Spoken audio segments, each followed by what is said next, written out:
solutions to a Freddie and Fannie rescue plan, but would bankruptcy be a less expensive alternative for taxpayers in the long run? Yeah, just say the whole thing doesn't work and sell off the pieces of it. Let's ask our Bulls and Bears panel. Pat Dorsey, first to you.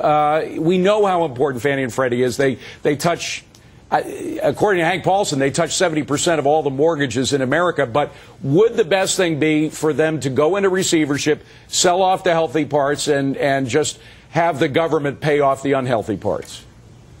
Well, it depends on what you mean by bankruptcy or receivership. I mean, if what you mean is simply nationalize them, and thus, common shareholders get wiped out, but they continue to function. Nationalize or privatize. No problem. The question is, but which would it actually be? If you're talking about actually, letting them go under, if the housing crisis worsens, that would be infinitely more expensive for us as a whole than the Treasury backstopping them. Because our mortgage system would simply cease to function. Really? Wait, hang on. Peter Schiff, do you really think our mortgage system would really cease to function if you put Fannie Mae and Freddie Mac in receivership, restrained their portfolios and broke them up? It would change dramatically for the better. In the long run, of course, a short run, it would be problematic. But, I've been forecasting the bankruptcy of these two companies for years. It would be much better to let them fail. I don't want the government to nationalize it. I don't want the government to have anything to do with mortgages or housing. What would happen? They already do. But get them out of it. How? They never should have been there. How?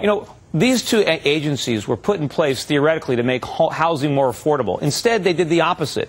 By encouraging too much credit and too much easy money going into housing, they enabled housing prices to be bid up. So now you have a lot of Americans who own homes, but they've bankrupted themselves in the process. They have huge mortgages. What would happen if Fannie and Freddie were out of the picture and Americans had to go to banks and borrow money to buy houses? Given our limited supply of savings, interest rates would be very high, and home prices would be very low. And so people could buy houses because even though they would pay higher interest payments, they would have very low prices. And people wouldn't have to go into debt up their eyeballs to buy a house. In the short run, there'd be problems. Down payments would go up. One of the problems that we've had in this whole market is the fact there's been much too much distance between the borrowers and the lenders. As soon as somebody borrows money, that mortgage is sent off and split up into a million pieces sent around the world. Maybe what Peter suggested, or at least a piece of it, trying to eliminate the middleman as much as possible and get the lender and the borrower in closer contact wouldn't be so bad. I have a simple solution. Call Jason from the movie Friday the 13th, get the chainsaw, cut them all up, and get all the good parts of it. Look, Fannie Mae and Freddie Mac, when they were started, they did good, but they are now failures. Mismanagement, fraud, no oversight, this OFHEO, I don't know what the heck they're doing. You gotta start this thing over. I don't mind getting rid of them. They haven't helped in the first place. Nothing good has been happening over the last 2 years, and they've destroyed shareholder wealth also, and I don't want to see them out there anymore.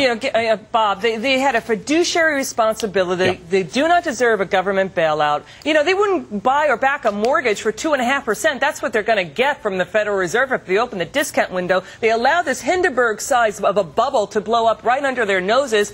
Do you think we should break them up? And Peter, I think, is right. Just put some rationality into the system. There's probably alternatives to the current system that would work a lot more functionally than what we've got. But bottom line, you can't change the game in the middle of a disaster. Basically, there was a government implicit endorsement that the government would be there to backstop these things. You got to live up to that. You cannot pull. You cannot pull that out. This is the time to say there is no guarantee. But the dislocation you're talking about would be so disruptive that it could crater the entire economy. But the economy is going to crater anyway, and now we're going to do it with massive inflation. Let's get it out of the way. Let's let the public know that the government is behind it. Look, all I heard when AMBAC and MBI, when they were going by the wayside and their ratings were going to get shot, that whole industry would go bye-bye. Guess what? Warren Buffett came in, opened up a business, and filled the void. I guarantee you, where there's money to make and where there's good things to be done, people are going to come, private industry will come and fill the void over time. First word and last word to Pat Dorsey. You got 20 seconds, Pat. Go ahead.